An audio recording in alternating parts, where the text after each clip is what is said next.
Pokemon. There's a lot of them. Heading into Generation 9, over 900. 905 to be exact. And with there being this many Pokemon, there's bound to be a lot that get outclassed by others, either because of their moveset, typing, ability, or even just their base stats. Some Pokemon need to have some stats redistributed, and others just need a buff. In this video, I'm going to look at Pokemon known for having bad stats and trying to improve them. I might even touch on some other things too, so let's just get started with probably the most obvious choice on this list. Onix. Onix is known for being a Pokemon that looks intimidating but has terrible stats. To just get to the point, Onix has an attack stat of 45, which is abysmal.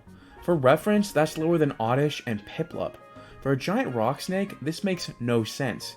Its main selling point is its defense stat of 160, which is good on its own, but not great when averaged into its HP stat of 35. I get that it evolves into Steelix in Gen 2, but for a Mon that is prominently used in all the Kanto games, such as being on Brock and Bruno's team respectively, and can't evolve in them, it sucks. To improve him, I would for starters take 30 points from his defense and put it into his attack stat, and I would take 20 from his special attack and put it into HP. Now I'm not saying this will make Onix a good or a viable Pokemon, because it won't. Its typing is still terrible, but this is about all I can do without adding any stats, which wouldn't make sense because, as I said, Steelix exists. So Onix is just gonna suck forever. Next up is Rampardos. When newer players look at Rampardos' stats, they probably think that it's an insane Pokemon because of its monstrous attack stat of 165. The problem with Rampardos, however, stems from its low speed and defense stats. Rampardos has a speed stat of 58, meaning it will get outsped by most Pokemon, and then one-shot because of his low defenses of 60 base defense and 50 base special defense. I believe Rampardos has potential to be at least a decent Pokemon. If you were to just take 57 out of its usual special attack stat of 65 and put it into speed, it would give him 122 speed, which is great. This one change could turn Rampardos from being one of the worst Pokemon to a decent sweeper. I mean, its typing is still bad defensively, but that doesn't matter too much anyway because of its bad defenses. If it had this new speed stat in combination with its ability and sheer force, it has potential to be a powerhouse. Next up is another rock type, Shuckle. Shuckle is an interesting Pokemon. It has the highest defense and special defense of any non-Mega Pokemon, only tying with Mega Aggron and Mega Steelix for defense, which you think would make it an insane defensive monster of a Pokemon. When you average in its abysmal HP stat of 20, its defense stats are practically non-existent. When you pair that with attacking stats of 10 and a speed stat of 5, you make a stupid gimmick Pokemon.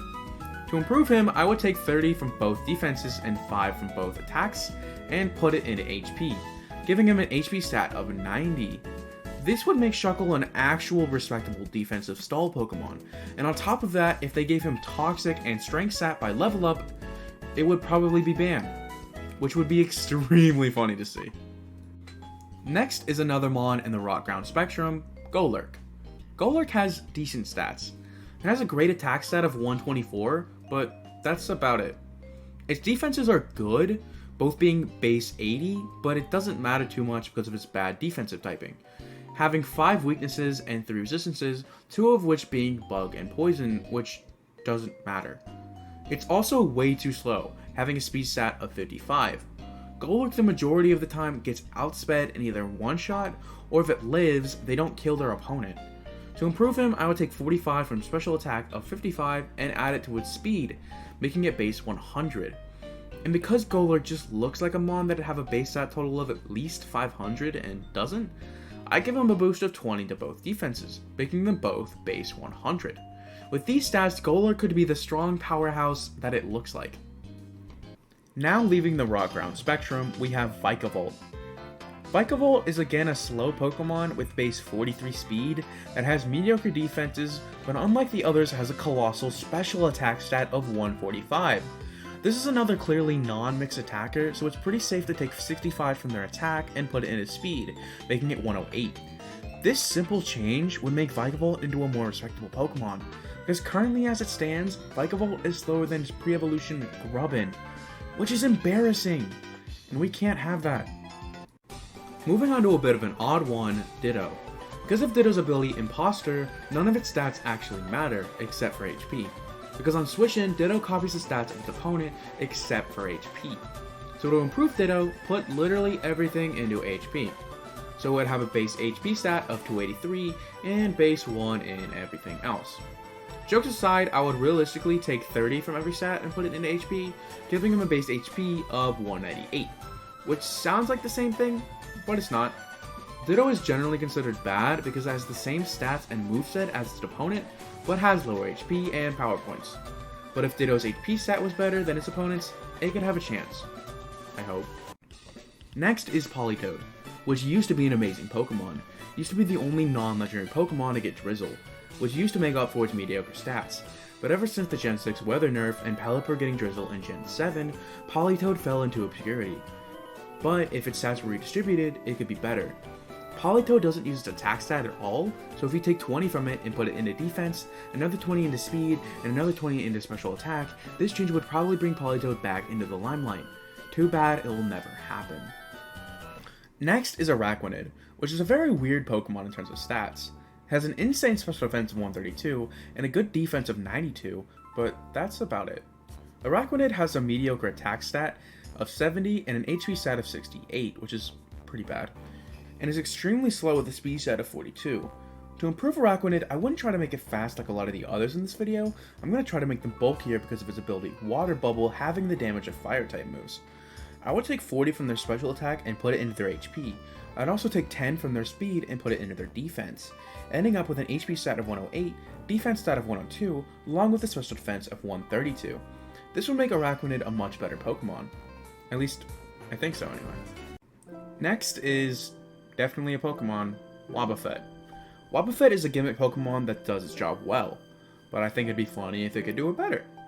If I were to maybe take 32 from both of its literally useless attack stats of 33 and put it into its defense stats, making them both base 90, and if I were to take 32 from their speed and put it in HP, making it base 222, Wobbuffet would be literally unstoppable, which is exactly why that's never gonna happen.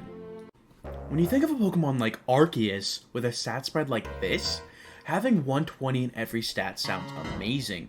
Now don't get me wrong, Arceus is an amazing Pokemon, but compared to some of the other strong legendaries, Arceus gets outclassed because it doesn't excel in anything. So if I take 30 from each of its defenses and HP, and put 30 into speed and 30 into both of its attack stats, this would make Arceus less bulky, but faster and more powerful, which I think is a good trade-off. And would turn them into the real threat that they deserve to be. But if you want to look deeper into it, not counting its signature move Judgment, Arceus is mainly ran as a physical attacker, with stats utilizing both Swords Dance and Stab Extreme Speed. So if I took 60 from its special attack and put it into physical attack, it would have the highest physical attack of any current Pokemon of 210, which is even more fitting for the supposed god of all Pokemon. Lastly, we have Zacian. Zacian is probably the best Pokemon ever made for reasons I don't want to get into. So to improve the metagame and well-being of everyone, I'm just going to remove him from existence. Anyway, that's it for the video. I hope you enjoyed it. Make sure to like, comment, and subscribe. Alright, I'll see you guys next time. Peace.